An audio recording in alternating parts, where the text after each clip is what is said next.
पहिलो रे सनम को जोहार नोआ वीडियो रे सनम को सगुन दाराम नोआ वीडियो दो हाँ उड़ीसा रिन आदिवासी पठुआ गिद्रा को बकरा चेन खातिर बनाया कारण हुयुक कना उड़ीसा सरकार रे बदल आकना बड़ाय गया बन मांग दो बीजेडी सरकार ताहे कना नितो दो बीजेपी सरकार हेज आकना अदो बीजेपी सरकार दो अतु दिसम बकरा आर बांग बाजार बकरा दो तिना हा बेसा ए कमी ए ओना दो हा मेन कोते गेबन नेले कना मेनखान पठुआ गिद्रा को जहां तिना के मेना को आदिवासी पठुआ गिद्रा को उड़ीसा रे आदिवासी स्पेशली लई आदिवासी पठुआ गिद्रा को उनको बकरा दो नासेना बांग नासेना कटी एटकेटोणे धारा नुई सरकार दो बुझे कना एटकेटोणे दो नोआ खातिर नितो चलुआ कना जुलाई मासो चलुआ कना जुलाई मासो हुयन रहो जहाँ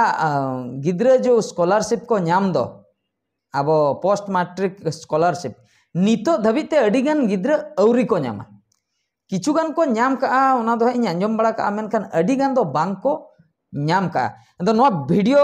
जहाँ गिद्रा को जुदी पे नेले ताबोना पठुआ गिद्रा को आदिवासी पठुआ गिद्रा को उड़ीसा रे तबे तो आपे कमेंट काते बड़ाय हचुइन ताबोन पे आपे को पे नाम का से बांगा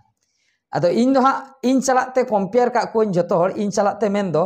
इन हो हाँ मेटे स्टूडेंट कनी नितो हाँ इन चालू का गया स्टडी तो इना स्टाइपेंड नितो धबी अवरी हजु अदो जेखन इन मांग सरकार अक्तो रे हाँ इन स्टडी ताहे बीटेक उन जोखा मे मासो और जून मासो भीतर रेगे हिजु ताहे स्कॉलरशिप पैसा दो मेनखान निये दो नय जुलाई चलुएन गया हाँ नय हाँ मुचाद हजु कना एनते रहो स्कॉलरशिप देखा गे बनु नितो धबी चेन हो मिट टाका हो अवरी सेटरो स्कॉलरशिप पाटा खन इन चुमुगा प्रॉब्लम दो नोआ दो बांग कना अडिगान गिद्रा प्रॉब्लम आंजम बड़ा होइना रपड़ बड़ा होइना इना तायम नोआ वीडियो दुन बनाया तो नितो धबी अवरी को नामा तबे नोआ दो मिसेनते लई गानोगोआ नुई सरकार पाले नुकु गिद्रा को चला ए खेल आय से बांग एम सनाय कना से चेन हा इन बन बुझाव दाड़े कना तीन रे स्कॉलरशिप दो नामो कथा मिटंग सेशन चाबा स्कॉलरशिप को एमा को मिटंग सेशन मेन दो चाबाइन परे नवा सेशन स्टार्ट एन गया गिद्रा 8 क्लास गिद्रा 9 रे को रकम ना 9 क्लास गिद्रा 10 ना को +2 गिद्रा को +3 ना +3 गिद्रा को पीजी आ माने नो नोका जो मिटंग सेशन चाबा कतन आर मिटंग सेशन रे को रकम कना एनते रहो हाना सेशन ना पैसा नितो धबी अवरी सेटरो माने जुलाई कोन दो आर मिटंग क्लास गिद्रा 2000 तीना बोन लिया नोआ दा 2026-27 2026-27 बखरा नोआ 25 चलुआ कना सॉरी 25 चलुआ कना 25-26 सेशन हा चलु आवलो गिद्रा मेनखान आले जोले एडमिशन लेन दो 2024-25 ना नितो धबी पैसा मिट टाका हो अवरी नामो अदो ओनागे अड़ी चिंता बुझे कना सनाम लकना कमेंट ताबन पे नुई सरकार पठुआ गिद्रा को पाले बड़ाय कते हैराने कोय न जो आदिवासी पठुआ गिद्रा को स्पेशली एटा पठुआ गिद्रा को छातिक पठुआ गिद्रा को कथा दो हाँ बन लई दाड़े कना और उनकुआ कथा हो बन रकाबे नोडे दो आदिवासी पठुआ गिद्रा को नुको जो जहां को स्कॉलरशिप को नाम दो तो जहां तिना गे कम बेसी तो नितो धबी जो बांग हेज का को दो तो नोआ को दो बड़ाय कते सरकार माने नुकु हैरान सनाय कना से चेन सेशन चाबाइन गया नितो धबी अवरी सेटरो टाका मेनखान एटा फील्ड रे टाका को माको हटिने गया जहां लका सुभद्रा योजना रे ओना रे मा अतु रे उनको जहां तिना गे लेडीज नाम कथा ओना रे को नामे गया और जो ममता योजना को जहां ओना को हो को नामे गया पैसा और चासबास इदी कते जो न योजना को पीएम किसान योजना को मेना का ओना को रे हो को नामे गया भत्ता को हो को नामे गया तबे तो स्टूडेंट्स जहां को ओलो कान दो आदिवासी गिद्रे चेन खातिर बाको नामे पैसा माने न जो सरकार चेंचेन परे पुलू धाव नितो धबी अवरी हेज आको अकाउंट रे पैसा किछु गान दो हाँ को नाम का जतो हड़ा कथा दो बन लेया मेनखान मैक्सिमम दो अवरी को नामा तो ओनागे कमेंट काते निहति पे बड़ाय हचु냐 अड़ी चिंता रना कथा चेन नोआ दो खेल आय से चेन माने मांग खन हो आंजम बड़ा हुई आकना नुई जहां सरकार नितो हेना नुई दो आदिवासी बकरा दो कटी डेंजर धरा गया आदिवासी बकरा दो कटी एटकेटोणे माने अड़ी चिंता रना कथा आदिवासी जायगा को इदी कतेन अड़ी चिंता रे आदिवासी होड़ मेना को कारण हुयुक कना अकोय हो छतिक दो बाको किरिन दाड़ेया आदिवासी जायगा मेनखान सरकार दोय किरिन दाड़ेया नुया नियम ओना नुई सरकार किरिन्या आदिवासी जायगा ओना हो चेत माने किरिन हाताड़ाय आम जुदी इदी रुवाड़ तमा तबे दम इदी रुवाड़ा बाम एम दाड़ा खान पैसा आदो ओना दो आजा हुयन ताया माने मिद सेनते नोआ दो रेंगे होड़ पुइसम देखाय खान मा इदी गया ने 50,000 एमाम कना चेत बिजनेस रे लगाव में उनको मा को इदिया आइडिया मा बनुक का आइडिया बनुक का खान चेत को चिके उनको हांडे नांडे को खर्चोय तको चाबाया इना परे जखन जायगा इदी बकरा पुइसे दरकार बाको एम दाड़िया मुचे रे ओना जायगा दो सरकार टे चला तो नो नुका हो हुई दाड़िया जहां लका सरकार तलारे डिक्लेयर ले जे आदिवासी जायगा दो सरकार दो किरिन दाड़ा एटा को दो बाको किरिन दाड़ा अड़ी चिंता रना कथा और जहां लका कंपनी को जहां कंपनी को गे नितो हजु कना चेद खातिर आदिवासी एरिया और आदिवासी जायगा चेतान रे कंपनी बेना बकरा को उयहरे इन ओना बइन बुझाव दाड़ा कना छतिका जायगा हो अडिगान मेना छतिका जायगा छतिका लैंड हो अडिगान मेना का उनको जायगा करे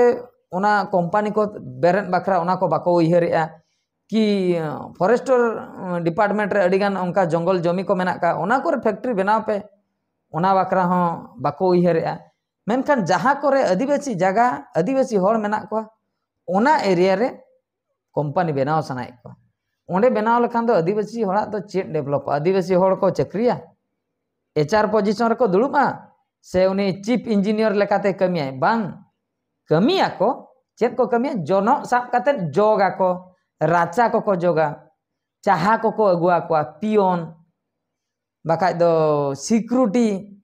नो को चक्री को एमा को दरमा तना 8,000 बाका 10,000 मैक्सिमम ओको जो चीफ इंजीनियर लेकाते बाको ताहेना आदिवासी होड़ से एचआर डिपार्टमेंट रे बाको ताहेना आदिवासी होड़ से आर चेन डिपार्टमेंट रे मारांग नो पोस्ट रे आदिवासी होड़ बांग को ताहेन तो नोआ हो कंपनी को हुयुक कान नोआ को असुविधा अडिगान होड़ को ठिकैया तो नुई सरकार इदी काते गडी ओना हो गडी उयहर बुझे कना आर नो जो तापाम खपरी गंडगोल नोआ मिटे अडी मारांग क्वेश्चन मार्क नुई सरकार चेतान रे नीति जो सरकार अडी तेन के तापाम खपरी गंडगोल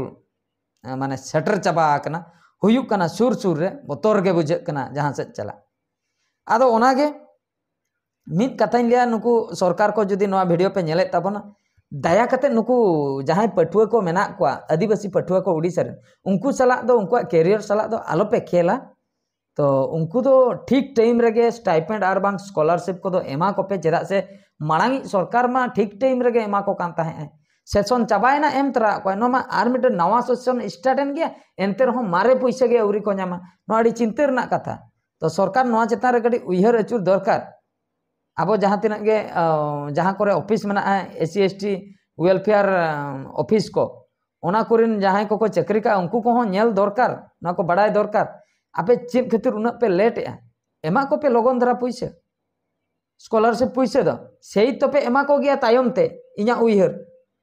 तबे तो नित गे बापे एमा को कना उनको सेशन मा चाबा कना नित आर मिटे सेशन स्टार्ट आर मित दो स्कॉलरशिप अप्लाई बकरा फॉर्म को उडुका ओना को अप्लाई नवा गे औरी को न्याम नवा आरो तिस को अप्लाई तो नो कथा और सरकार रिन जहां को जुदी नवा वीडियो पे नेले ताबना मने एम कते माने कटी कमी ताबन पे कमी उड़ी फालतू फालतू कमी कना जहां तिना गे होड़ अतु दिसम रे को ताहन कना पूरा हरबरो चाबा कना नितो दबी अडिगान जायगा रे सड़क बनु का सड़क चेतान रे गडी ध्यान एम पे अतु टोला रे हासा सड़क पूरा लसन ते नय दाते लसन ते फेज फाज चाबायना सड़क को बनाव पे दया काते और नुकु को लिया नितरिन सरकार को लिया मांग सरकार ताहे कना उनको चेदा बाको बनाव ले उनको बाको बनाव ले खातिर नवा सरकार को अगु के को माने आले ले अगु के पेया नितो तो आपे बनाव पे मांग सरकार मा एटागा कोई बनाव कायो का जे मिट्टा बारिया जदी सड़क को मेना का गया बढ़ती आकना ओना नितो आपे बनाव पे से चेदा उनी दो पे दोसे कना उनी बनाव बनावते पाले ओना कोठे बाई सेटल लेनाय कि बांग बाई ठिका ले बाका तो बड़ाई तुलुई के बगी का रहे आ उनी के जदी झतोय बनाव के आपे तो चेत पे बनाव के आपे हो बनाव पे सड़क को आपे हो जहां को बकिया कना ओना को बनाव तावन पे तो नो गे अड़ी दुख रेना कथा स्कॉलरशिप को बांग हे कना निहती पठुआ को जहां तिना आदिवासी पठुआ को ना वीडियो लातार कमेंट तावन पे ओकोय को पे बापे नाम का और ओकोय को पे नाम का रहो पे कमेंट तावन पे 30 पे नाम के ओना को कमेंट ताबन पे नो गे मिटन गडी दुख धरा बुझेना निता जहाँ शासन चलू आकना सरकार आदो ओना गे अडी दुख धरा बुझाव खातिर नो वीडियो अगु के नो वीडियो तो नोतरे गिन मुचे दिया मा एनखान नो शेयर ताबन पे मुचे रे गॉड जोहार।